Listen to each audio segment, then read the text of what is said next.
Today we're going to solve multi-step equations and inequalities. So you're going to do the exact same thing that you've been doing. There's just a couple extra steps. Hey, it's just stuff that's been added in. You know how to do everything. There's nothing here you haven't seen. So make sure you do them right. Hey, a couple steps that we've practiced before, some people aren't so good at. So make sure you're doing them right. Make sure you're doing them exactly how you're supposed to do it. But also, you're going to see them for equations and inequalities. You treat them the same way. Right? Just like I've been saying since we've been doing inequalities, they're treated just the same way as equations. There's only a couple things that are different, and that's if you multiply or divide by a negative number. Then you flip the sign. That's the only thing that's different, which you will see that today, so make sure you're aware of that. Let's do a problem like this. You see 3 times d plus 2 is equal to 12. I've got to get d by itself, but the first thing I got to do is I've got to distribute the 3. To d and to 2. I can't add 2 and d because they're not like terms. They don't have the same variable. So I can't do anything to what's inside. So I'm stuck there. So instead, what I can do to help me along, to move along what I need to do, is distribute, which is taking 3 times this and 3 times this. Which, please get these right. Like on the 9 weeks test, I'd had students add this and they get 2d. Is that right? Have we ever done that? No, if they don't have the same variable, we can't add them, but people did it on 9 weeks test. Also, people would do 3d right, and then they'd add 3 and 2 and get 5. Is that what you're supposed to do? No, when you distribute, it's multiplication. You multiply. So 3 times d is 3d. I drop the sign down, which is another thing people left out, and I do 3 times 2, which is 6. Have we seen problems like this before? Yes, we know how to do this. I look at what's being done to the variable. I want to get it by itself, so I undo adding 6 by subtracting 6. I do the opposite of it, right, Camden? Yeah. Right? So I subtract 6. 3d is equal to 6. So I divide by 3. D must be 2, which I can check my answer. Plug in 2 here. 2 plus 2 is 4. 4 times 3 is 12. So this must be right. Here I have 4 times x minus 3 is greater than 6. 4 times x minus 3 is greater than 6. So what I'm going to do is I'm going to distribute the 4 out, which means I multiply what's on the inside. 4 times x is 4x. I drop the sign down and I do 4 times 3, which is 12. And I've got is greater than 6. And I treat it just like an equal sign. Draw a line through it. What I do to one side of it, I do the other. Try and get x by itself, so I add 12 to both sides. That gives me 4x is greater than 18. I divide by 4. What is 18 divided by 4? 4.5. 4.5, good. You can write as 4.5 or you can write as 4.5. Doesn't matter to me. Would my sign change? I know I already wrote greater than, but would it change here? No. No, because do I multiply or divide by a negative number? No, only if I multiply or divide by a negative number. So there's my answer. Write this one down. Actually, you guys work this one out. 4, I have to distribute out. 4 times b is 4b. I drop the sign down. I do 4 times 3, which is 12, which is less than or equal to 72. To undo minus 12, I add 12 to both sides. Gives me 4b is less than or equal to 84.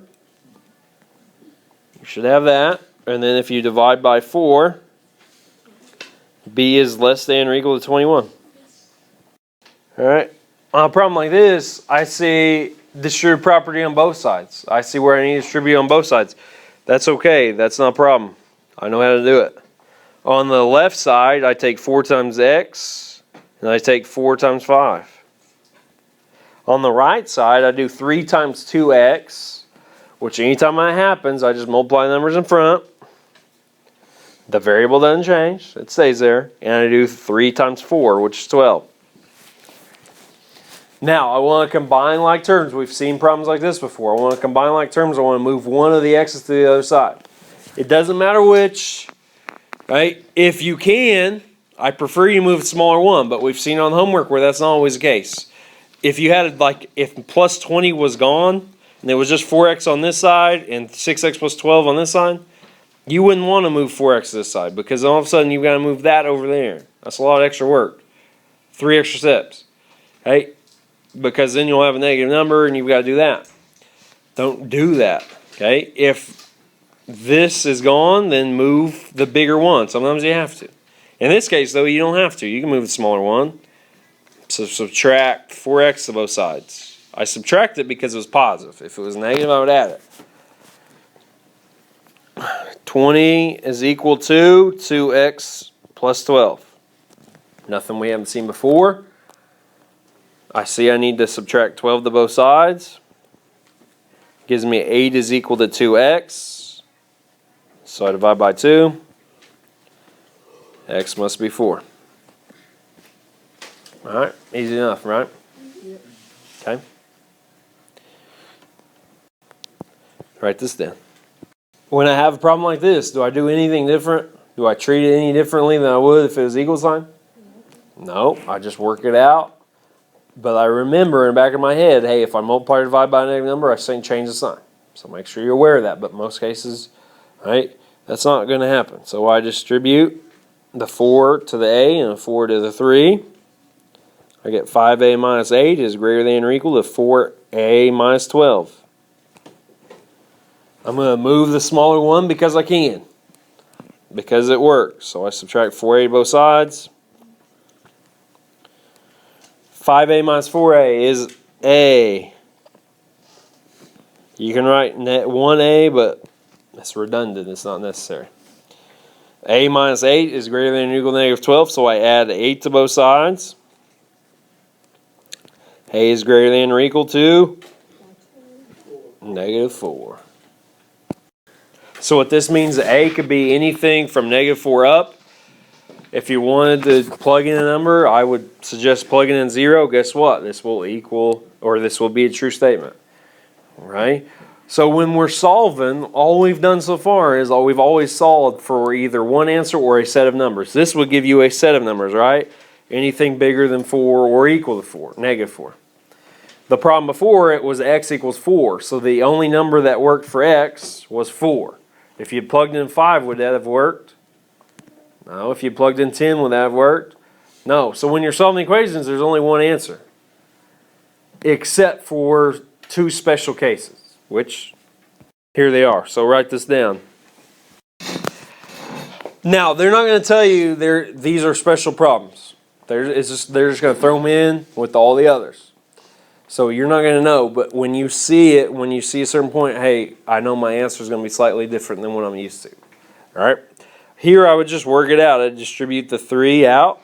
That gives you 3y minus 15 plus 25 is equal to 3y minus 10, or plus 10, excuse me.